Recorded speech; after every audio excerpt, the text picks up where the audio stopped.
हमने पश्चिमी देशों के सारे संविधान इकट्ठे किए और उन संविधानों का एक कॉपी पेस्ट बनाकर अपना एक संविधान गढ़ लिया। जब अपनी संस्कृति के हिसाब से, अपने समाज के हिसाब से, अपने इतिहास के हिसाब से अपने संविधान की रचना नहीं की। अपने संविधान में हमने यही गलती की, यही भूल की। कॉपी पेस्ट बता करके ये कह देना चाहते हैं कि उस संस्कृति को लाओ जिसमें औरतों को सती प्रथा किया जाता था, जिसमें लोगों को मंदिर जाने पे पीटा जाता था, जिसमें शूद्र कह करके बहुत सारे लोगों के हक अधिकारों को वंचित रखा जाता था। ये संस्कृति के नाम पर पे औरतों का पूरा शोषण कर देना चाहते हैं। अगर कॉपी पेस्ट का दम था तो तुम्हारे बाप दादा ने कॉपी पेस्ट क्यों नहीं किया? 2 साल 11 माह 18 दिन डॉक्टर अंबेडकर अपने बंगले से बाहर नहीं निकले और पूरे देश के दुनिया के सारे लोकतांत्रिक जहां जो अच्छी चीज थी, अच्छे विचारों को पूरी दुनिया में जब माना गया तब उनसे क्रांति हुई है। और डॉक्टर भीमराव अंबेडकर के बारे में भी कुछ कहना चाहते हैं। वो भारत के लिए लोकतांत्रिक व्यवस्था को सही नहीं मानते थे। डॉक्टर अंबेडकर का नाम लेकर के डॉक्टर अंबेडकर के खिलाफ गलत न्यूज चला रहे हैं। जिस दिन अगर कार्रवाई होने पाई तो अनेकों केस इनके ऊपर होंगे।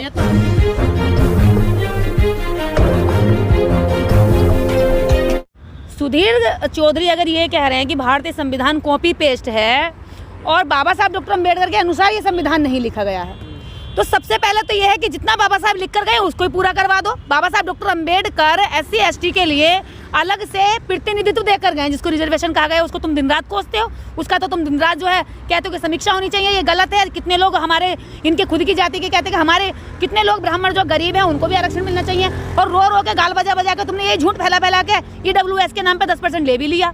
तो बाबा साहब डॉक्टर अंबेडकर का नाम लेकर जनता को गुमराह कर रहे हैं ये लोग, और जनता गुमराह ना हो इनसे मैं साफ सुथरा कह देती हूँ ये बात।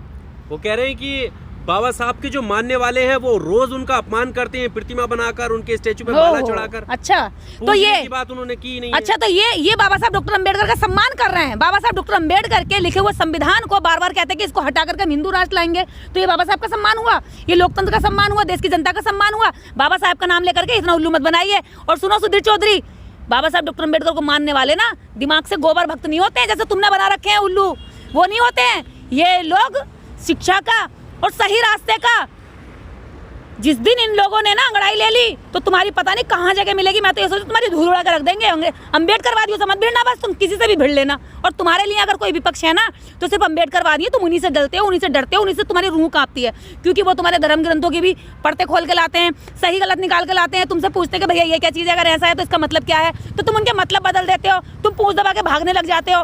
तो इनके मुँह मत लगो, इनके पीछे मत पड़ो, ये परेशान इन्हें मत करो। ये लोग जिस दिन पीछे पलट के तुम्हें बाहर करने लगे ना, उस दिन तुम्हारा ये दुनिया में नामो निशान मिट जाएगा। तो ये क्यों चाहते हैं कि बाबा साहब का स्टेचू ना बने, उन पर माला ना चढ़े, उनको इस तरह से जगह नहीं रखा जाए? क्यों ऐसा चाहते हैं? ये सत्ता के चाटुकार लोग समय के हिसाब से जगह बदल देते हैं। अभी अंबेडकरवादी सरकार भारत में आ गई ना, तो कहेंगे बाबा साहेब इस देश ने इस दुनिया की शान है, Baba Saheb symbol of knowledge है।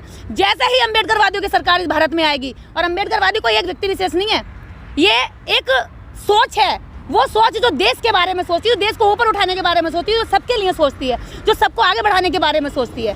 तो ये तो सरकारों के साथ रहने वाले लोग हैं, जिसकी सरकार आएगी उसकी बात करेंगे। अगर पत्रकार लोकतंत्र का चौथा स्तंभ है, और लोकतंत्र के चौथे स्तंभ का काम ये होता है कि गरीब का, कमजोर का, जो पीछे रह गए हैं उनकी आवाज को उठाए, उनकी आवाज को, उनके दर्द को, उनके दुख को देश के सामने लाए। सरकारों के जो गलतियां हैं, कमियां हैं, उनको उजागर करे, ताकि आम जनता ये पूछे कि भी हमने अगर वोट दिया है, हम अगर टैक्स जमा कर रहे हैं, तो हमारा हक कहाँ है, हमारे बच्चों की शिक्षा कहाँ है, हमारे बच्चों का स्वास्थ्य कहाँ है, रोजगार कहाँ है, हमारी महिलाओं की सुरक्षा कहाँ है।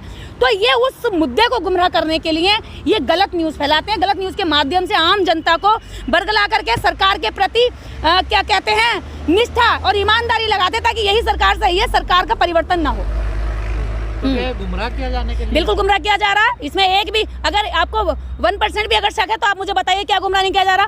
डॉक्टर अंबेडकर का नाम लेकर के डॉक्टर अंबेडकर के खिलाफ गलत न्यूज चला रहे हैं। जिस दिन अगर कार्रवाई होने पाई तो अनेकों केस इनके ऊपर होंगे। ये तो आए दिन कोई ना कोई रोज टीवी बैठकर क्या कहिए ना कि संविधान तो कॉपी किया गया है, दूसरे देशों से लिया गया है, बाबा साहब ने नहीं लिखा है। ये तो हर कोई ना कोई रोज कहते हैं। सुधीर चौधरी को अगर कॉपी पेस्ट का दम था तो तुम्हारे बाप दादा ने कॉपी पेस्ट क्यों नहीं किया? 2 साल 11 माह 18 दिन डॉक्टर अंबेडकर अपने बंगले से बाहर नहीं निकले, और पूरे देश के दुनिया के सारे लोकतांत्रिक जहां जो अच्छी चीज थी, अच्छे विचारों को पूरी दुनिया में जब माना गया तब उनसे क्रांति हुई है।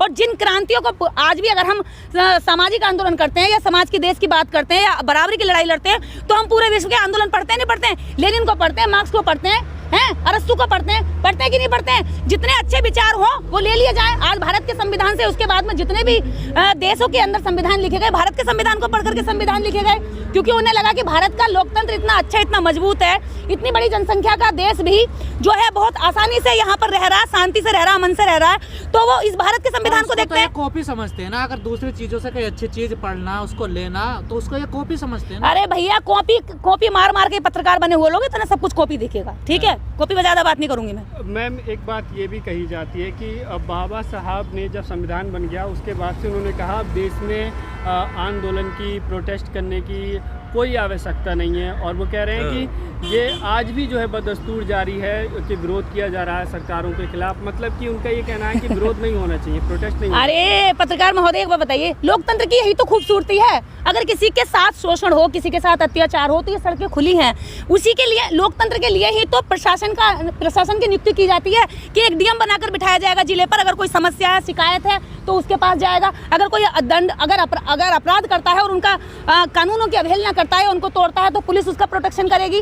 तो इसीलिए तो लोकतंत्र बनाया गया है। विश्व के जितने भी देशों ने लोकतंत्र बाद में, भारत के बाद में स्थापित किया, भारत के लोकतंत्र को पढ़ा है, भारत के लोकतंत्र से बहुत अच्छी चीजें ली हैं, लेकिन इस एक कॉपी पेस्ट बता करके ये कह देना चाहते हैं कि उस संस्कृति को लाओ जिसमें औरतों को सती प्रथा किया जाता था, जिसमें लोगों को मंदिर जाने पे पीटा जाता था, जिसमें शूद्र कह करके बहुत सारे लोगों के हक अधिकारों को वंचित रखा जाता था। ये संस्कृति के नाम पर पे औरतों का पूरा शोषण कर देना चाहते हैं। आज अगर औरत के साथ कुछ होता है तो एफआईआर करने का पूरा प्रावधान है, कानून है, उसको सजा मिलेगी, उसको अपराधी को सजा मिलेगी और विक्टिम को न्याय मिलेगा।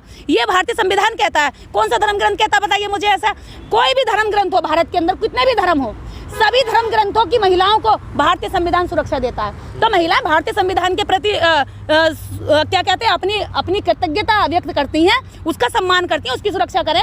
हमें जिसने जीने का अवसर दिया है, हमें जिसने जीने की आज़ादी दी है, नौकरियों में अवसर दिया है, सड़क पर चलने की आज़ादी दी है। आज भी कितनी सारी मुस्लिम कंट्रियों में बुर्के के खिलाफ आज भी आंदोलन चल रहे हैं। औरतों ने बुर्का तो छोड़ो, पूरे कपड़े उतार के फेंक दिए। क्यों? क्योंकि जो जितना दमन किया जाएगा वो इतना ही उछाल मार करके ऊपर उठेगा। तो भारत की स्त्रियों को अगर आज़ाद कराया तो भारत की स्त्रियों में इसने आंदोलन ने क्या खूबसूरती देखिए। भारत की स्त्रियों ने एक भी आंदोलन किया ना किया अपनी आज़ादी के लिए, लेकिन डॉक्टर अंबेडकर ने बिना आंदोलन किए इस भारत की समस्त स्त्रियों की झोली में सारे अधिकार डाल दिए। तो हम तो सैल्यूट करते हैं बाबा साहेब को कि मैं एक स्त्री होने के नाते बातें करते हैं। संविधान को बदलने वाला जो बात है उसको चलाना चाहते हैं, क्या करना? देखिए, संविधान अगर बदला गया तो इस देश की 130 करोड़ आबादी के हक अधिकारों पर डाका डाला जाएगा, उनको शोषण करने का कोई भी प्रपंच रचा जाएगा। तो इस देश की 130 करोड़ आबादी जो आज है वो भारत को चाहती है, वो भारत के संविधान को चाहती है। वो किसी इस तरह के एंकरानी को नहीं जो पैसे लेकर बोलते हैं। तो पैसे लेकर के बोलने वाले लोग हैं, आज इनको आप उनसे ज़्यादा पैसा ठूस दो तो ये आपकी बात बोलने लग जाएंगे। तो पैसे पे बोलने वाले लोगों के लिए जो दलाल हैं, जो बीच में पैसे ले लेकर के अपनी बातों को, अपने शब्दों को, इनके खुद के शब्द नहीं होते, ये खरीदे हुए शब्द हैं, पैसों से दूसरों ने खरीद लिए, सत्ता ने खरीद लिए। तो खरीदे हुए शब्दों की कभी वैल्यू नहीं होती, उनका कभी इतिहास नहीं लिखा जाता। ये बताया जाएगा जब देश बर्बाद हो रहा था तो देश की बर्बादी में सबसे ज़्यादा, सत्ता से ज़्यादा इस देश की मीडिया का हाथ है। जब हिटलर भी जर्मनी को पूरा लूट रहा था, बर्बाद कर रहा था, लोगों पर हिंसा कर रहा था, तो हिटलर ने भी यही किया था कि सारी पत्रकारिता को, सारे मीडिया को अपने काबू में किया था और इतना मजबूर कर दिया था कि वो कुछ और बोल भी नहीं सकते थे। या तो मरना था या हिटलर का कहना मानना था। मुसोलिनी का भी यही अंत हुआ, हिटलर का भी यही अंत हुआ। तो देश के अंदर मैं ये नहीं कहती सरकारें आएंगी जाएंगी, लेकिन कभी भी सरकार का इतना घमंड नहीं होना चाहिए कि आम जनता के अधिकारों को दिन दहाड़े आप लोग कुचलने लग जाओ।